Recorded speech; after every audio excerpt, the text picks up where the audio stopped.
Bienvenida ahora al fiscal Rafael Vela, está con nosotros en línea. Le damos la bienvenida a la rotativa del aire. Fiscal, buenas tardes, gracias por estar con nosotros. Buenas tardes, gracias a usted, Mauricio, por la oportunidad.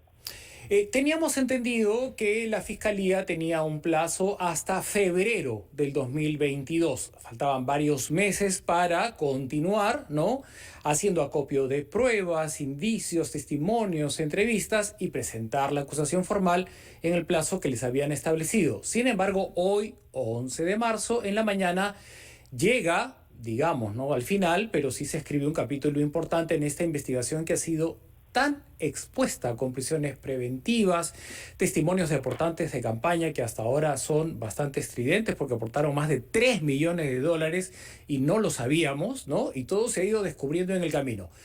Pero sobre la pertinencia de la acusación, la fecha, a 30 días de campañas, justo analizábamos con el señor Ranciski si esto finalmente iba a capitalizarlo ella políticamente o no. ¿Por qué hoy, a 30 días de la campaña, señor Vela? ¿Es posible saberlo? Sí, por supuesto. Lo que sucede es que aquí hay una cuestión de carácter conceptual, jurídico.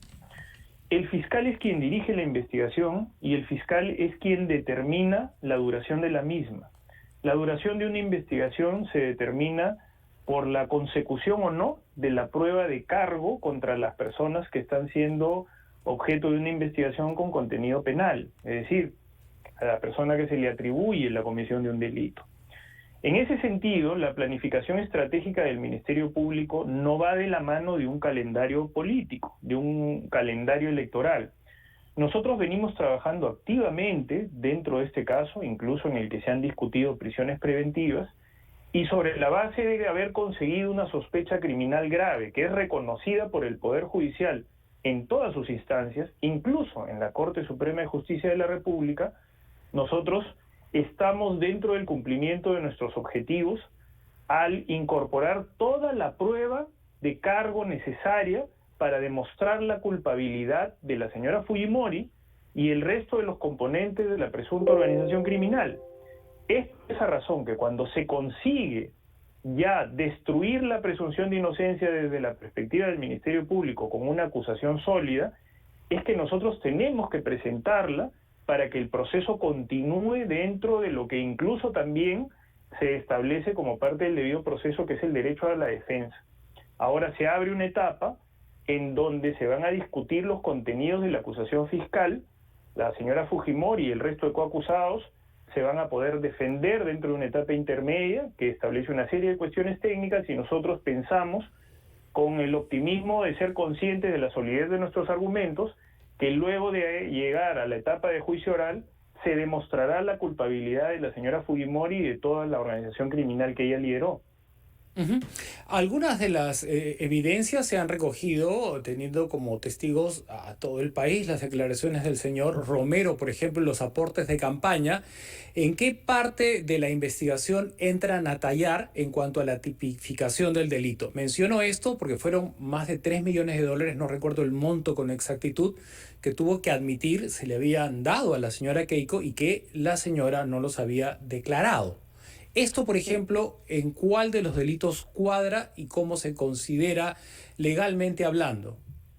Se considera un delito de lavado de activos. No hay que olvidar que la modalidad permanente de captación de recursos de naturaleza ilícita de la organización criminal eran las condiciones subrepticias, clandestinas, exorbitantes de sumas de dinero en efectivo.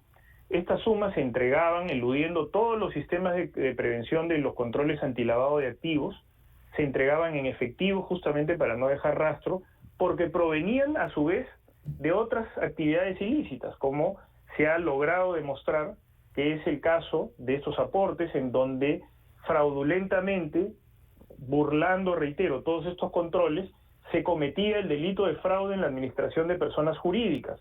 Ese dinero se generaba y luego era captado, y a través del sistema conocido como el pitufeo y a través de falsear las declaraciones en la Oficina Nacional de Procesos Electorales, se introducía dentro de los conductos de legalidad regulares. Ujú. En ese sentido, el Ministerio Público tiene toda la prueba correspondiente, incluso se han incorporado hasta informes de la Superintendencia de Banca y Seguros, en donde claramente se atribuye la fuente generadora de ese dinero ilícito en el delito de fraude en la administración de personas jurídicas. Ujú.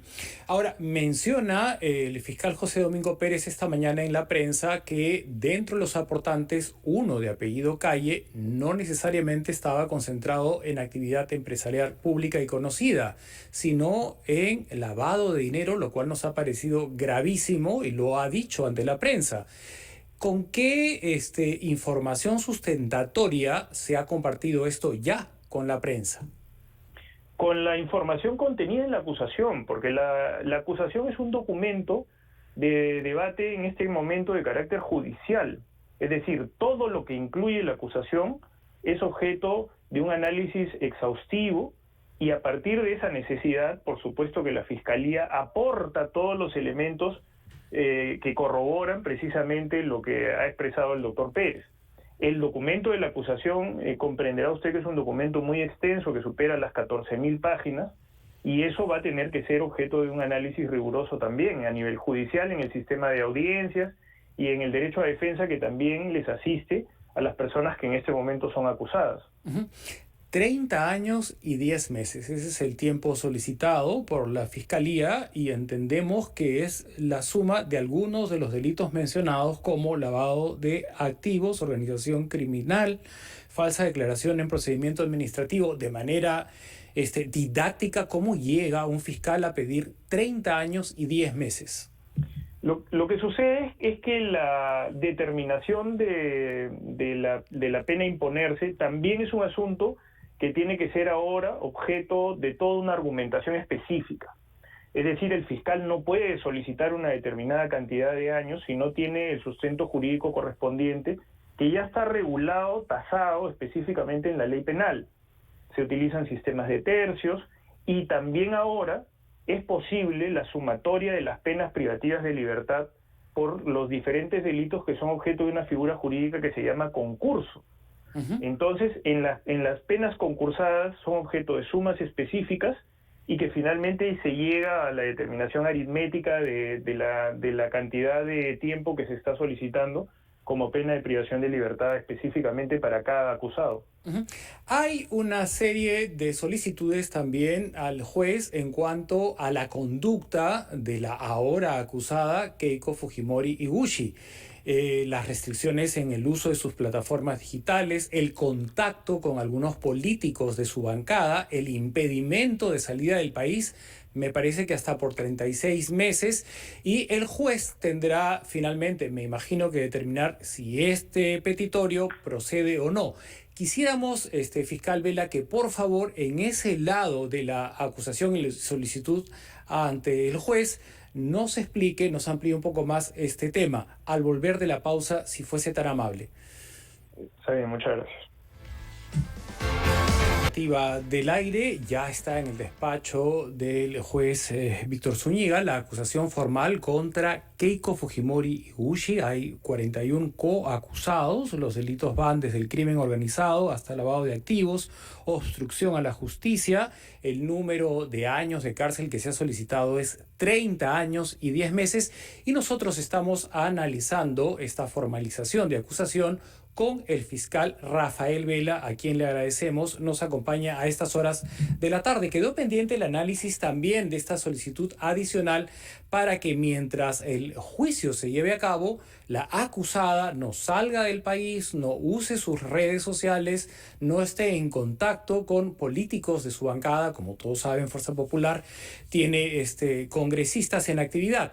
Esta parte de la acusación, estando en plena campaña electoral, también se está analizando desde un lado político que entiendo, a usted no le corresponde ver lo político, pero se ha dado hoy, a 30 días de las elecciones. Y una de las coacusadas, finalmente, en este caso, es la propia abogada de Keiko Fujimori, Juliana Loza. Sí, es correcto.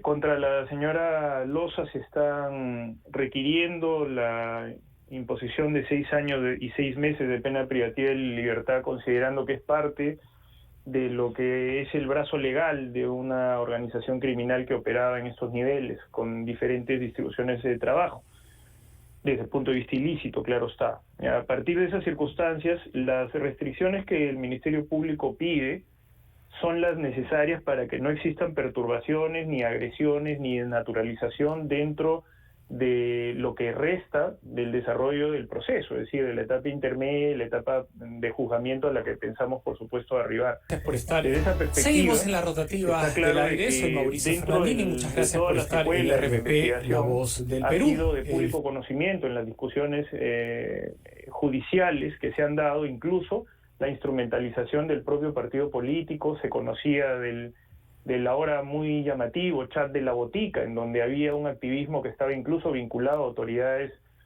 judiciales, autoridades de carácter fiscal también, ¿no? Hemos tenido una serie de episodios en los que incluso nosotros fuimos destituidos por el señor Pedro Chávarri en diciembre del año 2018. Todo esto arrasó 31 de diciembre, en la noche del 31 de diciembre del 2018, fue correctamente, una fecha bastante significativa. Luego, porque se pensaba que la ciudadanía estaba, en ese entonces se podía celebrar, pero la reacción fue una manifestación pública que terminó reponiéndolos en su cargo. Ese capítulo no hay que olvidarlo.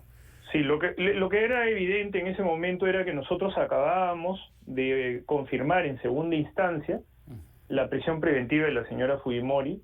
Todo esto a partir también de un activismo notorio con el sistema de cooperación internacional brasileño, y estábamos a puertas de firmar un acuerdo de colaboración eficaz con la empresa Odebrecht, que después se llegó a materializar de esa manera.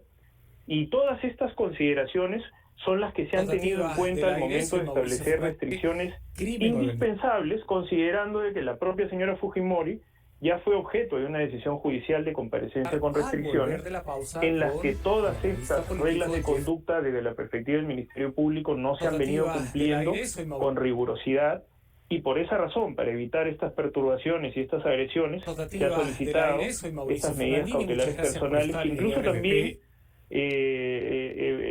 a partir del contenido de la propia acusación, incluye también al Partido Fuerza Popular, en lo que se ha solicitado una vigilancia judicial.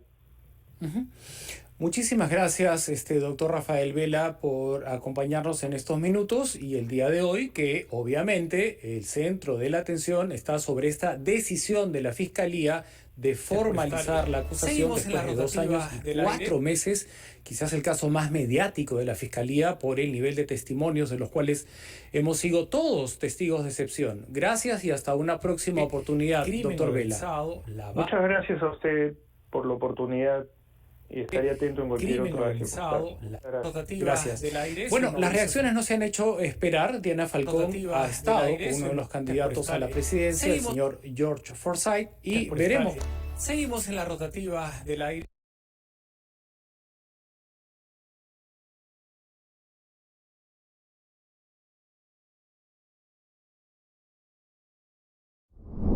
Hi there, I'm the dental implant educator here.